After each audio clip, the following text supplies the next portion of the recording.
Alright, this is the hair we're trying to do. It's 18-inch, color 2. It's an Eco collection. And we're going to put the clips on this here.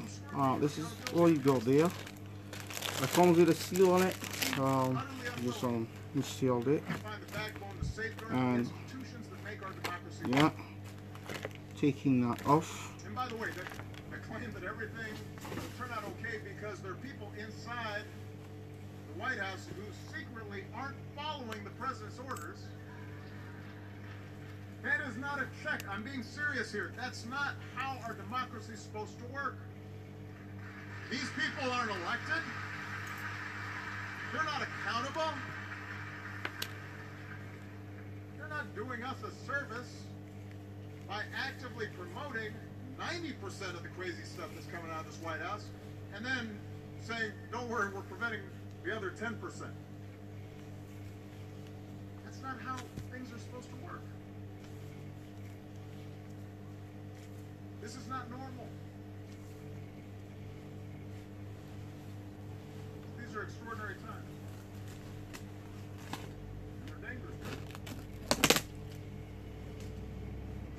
But here's the good news. In 2 months, we have the chance, not the certainty, but the chance, to restore some semblance of sanity to our politics.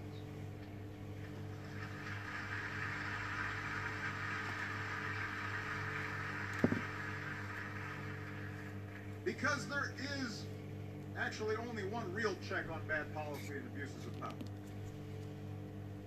And that's you. You and your vote.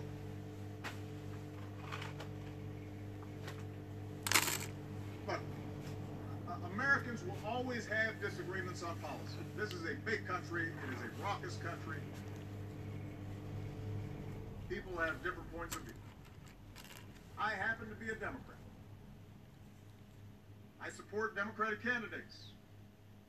I believe our policies are better and that we have a bigger, bolder vision of opportunity and equality and justice and inclusive democracy. We know there are a lot of jobs young people aren't getting a chance to occupy or aren't getting paid enough or aren't getting benefits like insurance. It's harder for young people to save for a rainy day, let alone retirement. So Democrats aren't just running on good old ideas like a higher minimum wage.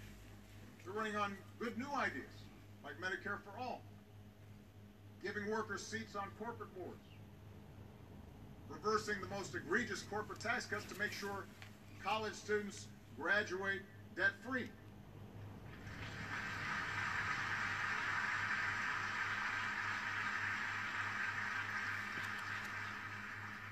We know that people are tired of toxic corruption and that democracy depends on transparency and accountability. So Democrats aren't just running on good old ideas like requiring presidential candidates to release their tax returns and barring lobbyists from making campaign contributions, but on good new ideas like barring lobbyists from getting paid by foreign governments.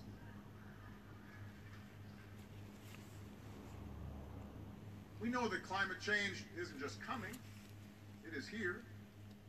So Democrats aren't just running on good old ideas like increasing gas mileage in our cars, which I did, and which Republicans are trying to reverse, but on good new ideas like putting a price on carbon pollution. We know that in a smaller, more connected world, we can't just put technology back in a box. We can't just put walls up all around America. Walls don't keep out threats like terrorism or disease.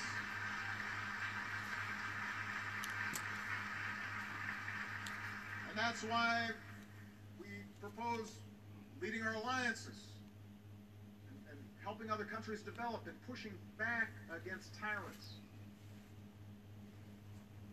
Democrats talk about reforming our immigration system, so yes, it is orderly and it is fair and it is legal, but it continues to welcome strivers and dreamers from all around the world. That's why I'm a Democrat. the set of ideas that I believe in. But I am here to tell you that even if you don't agree with me or Democrats on policy, even if you believe in more libertarian economic theories, even if you are an evangelical and our position on certain social issues is a bridge too far, even if you think my assessment of immigration is mistaken and that Democrats aren't serious enough about immigration enforcement, I'm here to tell you that you should still be concerned with our current course and should still want to see a restoration of honesty and decency and lawfulness in our government.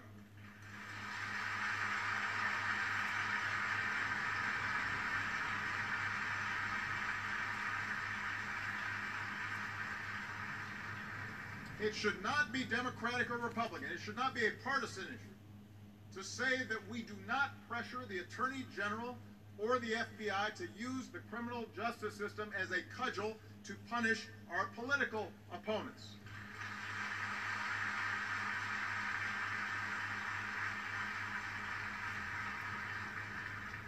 Or to explicitly call on the Attorney General to protect members of our own party from prosecution because an election happens to be coming up. I'm not making that up. That's not hypothetical. It shouldn't be Democratic or Republican to say that we don't threaten the freedom of the press because they say things or publish stories we don't like. I complain plenty about Fox News, but you never heard me threaten to shut them down or call them enemies of the people. It shouldn't be Democratic or Republican to say we don't target certain groups of people based on what they look like or how they pray. We are Americans. We're supposed to stand up to bullies, not follow them. We're supposed to stand up to discrimination. And we're sure as heck supposed to stand up clearly and unequivocally to Nazi sympathizers.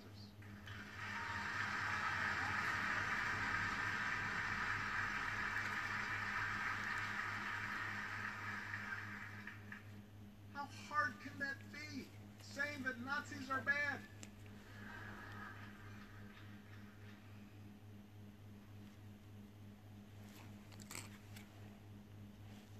Honest. Sometimes I get into arguments with progressive friends about what the current political movement requires. There are well-meaning folks passionate about social justice who think things have gotten so bad, the lines have been so starkly drawn, that we have to fight fire with fire. We have to do the same things to the Republicans that they do to us, adopt their tactics.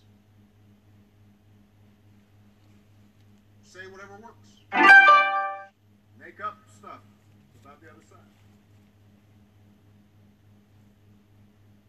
I don't agree with that. It's not because I'm soft.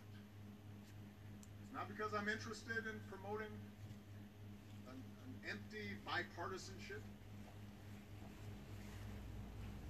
I don't agree with it because eroding our civic institutions and our civic trust, and making people angrier and yelling at each other, and making people cynical about government, that always works better for those who don't believe in the power of collective action. You don't need an effective government, or a robust press, or reasoned debate to work when all you're concerned about is maintaining power. In fact, the more cynical people are about government, the angrier and more dispirited they are about the prospects for change, more likely the powerful are able to maintain their power.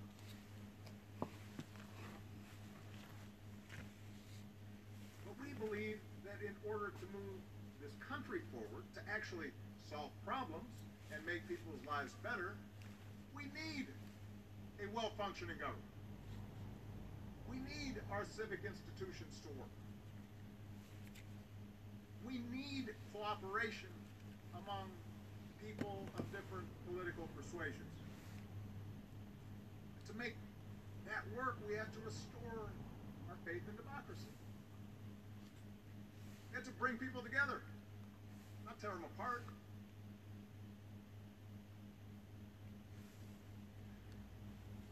We need majorities in Congress and state legislatures who are serious about governing and want to bring about real change and improvements in people's lives. And we won't win people over by calling them names or dismissing entire chunks of the country as racist or sexist or homophobic. When I say bring people together, I mean all of our people. You know, this whole notion that has sprung up recently about Democrats needing to choose between trying to appeal to white working class voters or voters of color and women and LGBT Americans. That's nonsense. I don't buy that. I got votes from every demographic. We won by reaching out to everybody and competing everywhere and by fighting for every vote. And that's what we've got to do in this election and every election after that. And we can't do that if we immediately disregard what others have to say from the start because Well, gonna have they're to not like us. Because they're not. stop that video. They're white, or they're black, or they're man, or woman, or they're gay, or they're straight. Putting the needle there If we think that somehow there's no way is they somehow can the most understand how difficult thing. I'm feeling, and therefore don't have any standing to speak on certain matters because we're only defined by certain characteristics. That doesn't work if you want a healthy democracy. We can't do that if we traffic in absolutes when it comes to policy. Now, to make democracy work, we have to be able to get inside the reality of people who are different, have different experiences, come from different backgrounds. We have to engage them even when it is frustrating. We have to listen to them even when we don't like what they have to say. We have to hope that we can change their minds, and we have to remain open to them changing ours. And that doesn't mean, by the way, abandoning our principles or caving to bad policy in the interests of maintaining some phony version of civility. That seems to be, by the way, the definition of civility offered by too many congressional Republicans right now. We will be polite so long as we get 100% of what we want and you don't call us out on the various ways that we're sticking it to people. And we'll click our tongues and issue vague statements of disappointment when the president does something outrageous, but we won't really actually do anything about it. That's not civility. That's abdicating your responsibilities. But again, I digress. Making democracy work means holding on to our principles, having clarity about our principles, and then having the confidence to get in the arena and have a serious debate. And it also means appreciating that progress does not happen all at once, but when you put your shoulder to the wheel, if you're willing to fight for it. Well, this is the most difficult thing. And let me tell you something. Trying to manage this. Young people here. Better is good. I used to have to tell my young staff this all the time in the White House. Better is good. That's the history of progress in this country. Not perfect, better. The Civil Rights Act didn't end racism, but it made things better.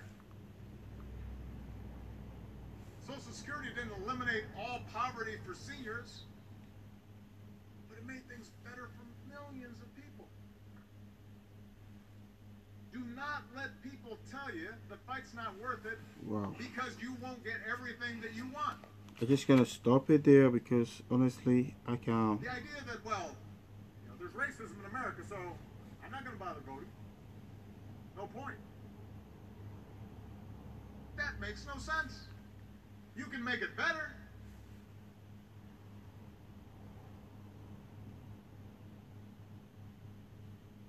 Better's always worth fighting for. That's how our founders expected this system of self-government to work. That through the testing of ideas and the application of reason and evidence and proof, we could sort through our differences. And nobody would get exactly what they You get there. If you look at the time, it took me about... It would be possible to find a basis for common ground. Took me a long time. And that common ground exists.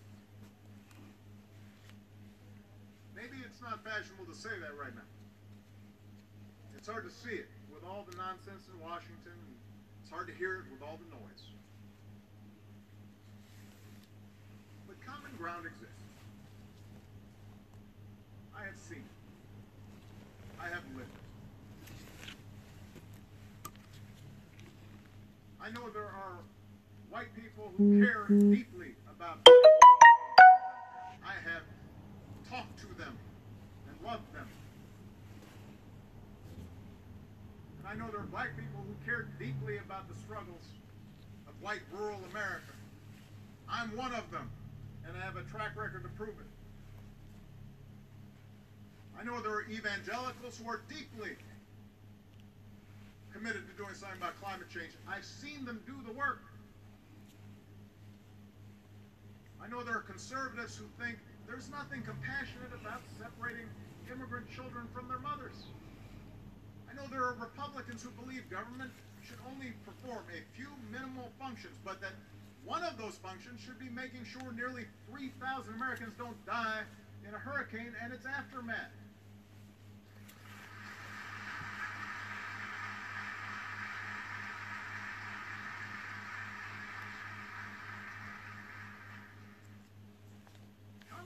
Out there. I see it every day. Just how people interact, how people treat each other. You see it on the ball field. You see it at work.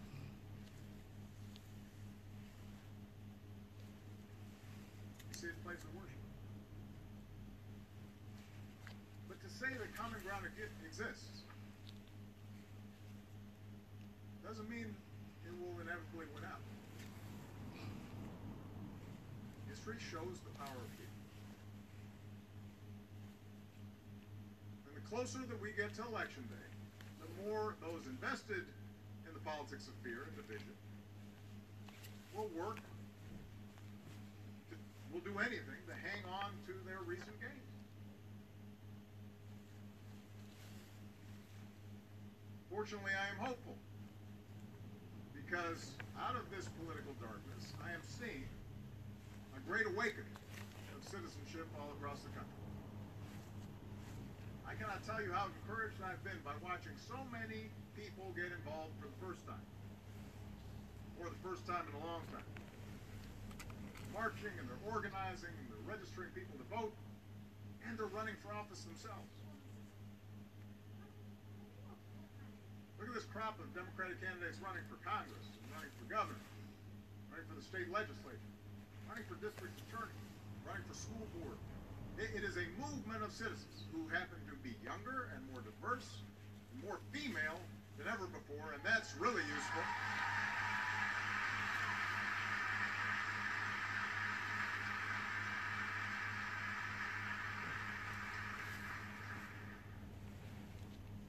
We need more women in charge. But we've got first-time candidates, we've got veterans of Iraq and Afghanistan, record numbers of women. Americans who previously maybe didn't have an interest in politics as a career, but laced up their shoes and rolled up their sleeves and grabbed a clipboard because they too believe this time's different. This moment's too important to sit out. And if you listen to what these candidates are talking about in individual races across the country, you'll find they're not just running against something, they are running for something. They're running to expand opportunity, and they're running to restore the honor and compassion should be the essence of public service. And speaking as a Democrat, that's when the Democratic Party has always made the biggest difference in the lives of the American people. When we led with conviction and principle and bold new ideas.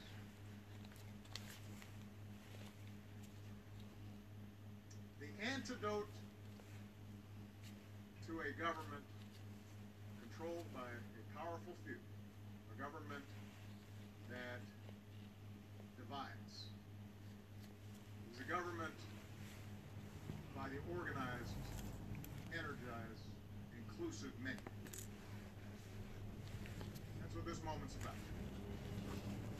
It has to be the answer. You cannot sit back and Right, that's it. You got 3 clips there for 1, 3 clips here for 2, 2 clips there. Inspired by this or that particular deal. Well, I don't. Yeah, 3 and 3 and 4. You don't need a messiah. All we need are decent, honest, hard-working people who are accountable and who have America's best interests at heart. Well, that's it. Thread and needles back, clips back, and job done. About half an hour later. They have support. And thank you for watching from the Hair Doctors in Ashton on the Line. That's in Manchester. OL67LR 186 Stamford Street Central. You have to start it. As the Hair Doctors open Monday to Saturday What fix our democracy is you. for your treatment, hair care, skin care, extensions. People ask me, what are you That's going to the do? address. Now the question is, what are you going to do? Hair The Doctors. antidote, your participation and your spirit and your determination, not just in this election, but in every